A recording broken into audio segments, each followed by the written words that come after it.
Day 559 since delivery. Tonight, I was able to get quite a bit done.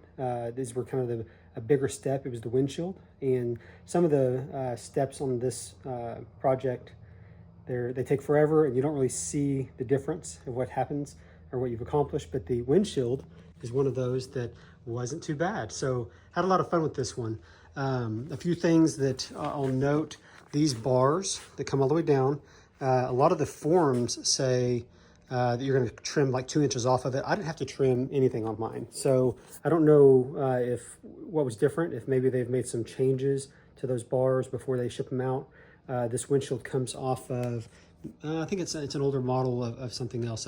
Maybe it's an MG. I'm not quite sure what it comes off of, but it is a windshield that comes from a separate company for a different type of car. But my bars fit. I have plenty of room. There are 2 holes right here and here that those bars tap into the frame, and you have to put the windshield in, and then mark where the holes go, and then pull them back out and bore those holes out, or drill new holes where you've marked. It gives them enough room for wiggle. You've got to get 27 inches from this edge here. Actually, I'm sorry, the center of that screw, 27 inches from there down to the slip here, right here.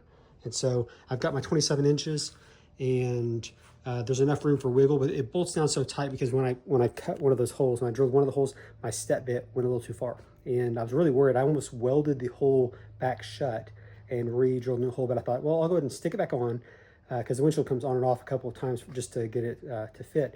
But I went ahead and stuck it on, and when I bolted it down, I realized it is so tight. One thing that everybody says, these screws here, they are going into brass. So there's a little brass bracket inside of there, a little strip, and you basically just finger tighten it. I actually have one on this top on the other side that I went a little bit too hard in, and it's slightly loose, and that's not a good thing. So they do sell, somebody sells, I don't know if it's aluminum, but a better metal strip, and I may pop those off and replace that if it gives me any trouble. But windshield is on. I've got my degree the way I like it. It'll stay on until it's time to pull everything back off. All of this comes off. So everything I'm fitting on now comes back off before I do body work and paint.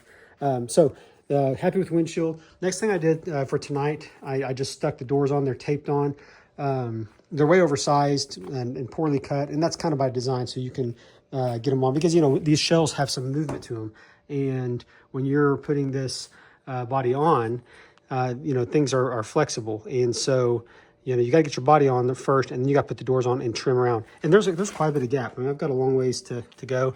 You can actually see where they kind of scored to try to get a little bit better. But yeah, so I'll be trimming around both of the doors and then rolling the edges, then sanding it and getting them to fit properly and getting a nice gap. Probably a 3/16 gap is what I'm guessing they recommend. I'll have to read on the forms. But one of the big things I noticed, I've talked to some people that haven't built one of these, and they think, well, it's kit to just, bolt it all together. That's so far from it. Every piece has to be sanded and trimmed, and edges being rolled and fit. And there's so much to every single little part, just like these doors. I mean, I'm going to spend a long time, and I would start it tonight, but it is an absolute commitment to put these, to do anything with fiberglass. I mean, once you get going, you really want to get the whole step done, because you're just coated in fiberglass by the end of it. And so it's a commitment. Just like the hood the other night, I got the hood on. Hood looks great. I'm very happy with it. I did notice when I put it back down, this gap is slightly tighter than this gap. So I will lift it up, loosen the bolts just a hair, and kick it over, and then bring it back down. And you can actually see, this is my center line, but there's how much it's off by. So my center line is correct, and I just got to get the hood back down. But anyways, that is where we're at now. So here's the door that's just taped on for now. But again, another good gap that I've got to close in. So got some work ahead of me, but I'll save that for another night. And if I'm lucky, it's tomorrow night.